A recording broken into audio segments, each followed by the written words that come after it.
Salah deal done, league title more or less done. Let's talk to Jamie Carragher. What's the overriding emotion, do you think, amongst Liverpool fans today? Relief? It's all, at least the deal's been sorted out. Yeah, I think watching the Arsenal game last night, I think most Liverpool supporters feel that they're going to win the league, but they almost just want to confirm it as quick as possible. So I think there was probably a little cheer in most Liverpool households when Brentford got that equaliser. And I think when you're in this position Liverpool are in, the same as any team, they just want to, as I said, get it over as quickly as possible and get it done and, you know, lift that league title. The Salah contract negotiation seems to have been going on forever. Now that it's sorted, what impact does that have on the Liverpool players in that dressing room this afternoon? I think what it does for the Liverpool players, not just the Liverpool players now, probably more for maybe future Liverpool players and maybe players that Liverpool are looking to in the summer. I think the manager mentioned that in his press conference when you're speaking to players now, as they will be, players and agents over these next few months. It's always helpful to say Mo Salah's still at the club next season. So I think not just the players inside the club, more the players that Liverpool will maybe acquire in the summer. What about Virgil van Dijk? We haven't heard any news yet. Is this news likely to nudge him in the direction of staying put as well?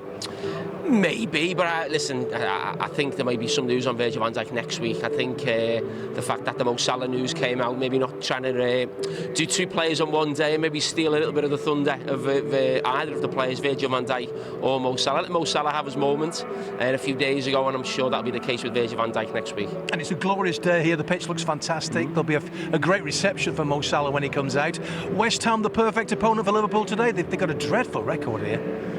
Yeah, I mean, listen, this stage of the season, West Ham are there's a number of teams in the Premier League now, probably Manchester United a little bit the same later on against Newcastle, where there's not a lot to play for them really, but the manager won't be saying that before the game, and he'll want to come here and try and spoil what Liverpool fans might be thinking, a little party with the fact that Mo Salah's signed the contract. Arsenal have dropped points again this weekend, so they want to do something there. But yeah, their motivation probably won't match Liverpool's, but they've definitely got quality players on the pitch who can hurt Liverpool. And if I'm not mistaken, Liverpool have scored 5 goals on 2 occasions this season, once in the League Cup, once in the game at London, so they'd love to do that today, wouldn't they? Yeah, and that's probably something that's probably, when you talk about this Liverpool team and compare it to Liverpool teams in the past, especially the Jurgen Klopp teams, maybe there's enough, sort of eye-catching results with lots of goals in it, so yeah, that'd be nice for them. And I wondered if the script's written, Mo Salah, 1, 2, maybe a hat-trick, because he scores goals against West Ham.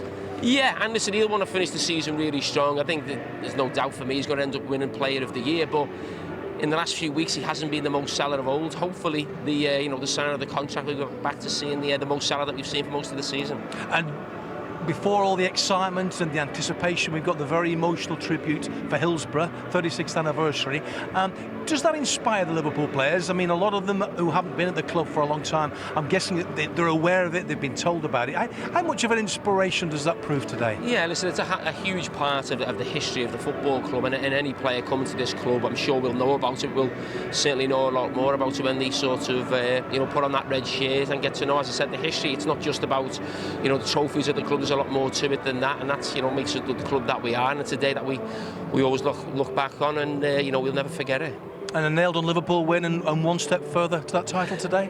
No result's ever nailed on. It's in the Premier League. Liverpool, lost their unbeaten run last week away at Fulham, took the early lead, thought you'd go on and coach the game. That didn't happen. That's the Premier League. So, no, I don't think it's nailed on. But Liverpool at home, at Anfield, playing West Ham, you'd expect them to win, but they've still got to do the business. Expectancy, that's what it's all about. Good to see you. Thank you very much indeed, Jamie Carragher, with me there. Should be a fascinating afternoon. We kick off here at 2 o'clock. Stay with us for team news.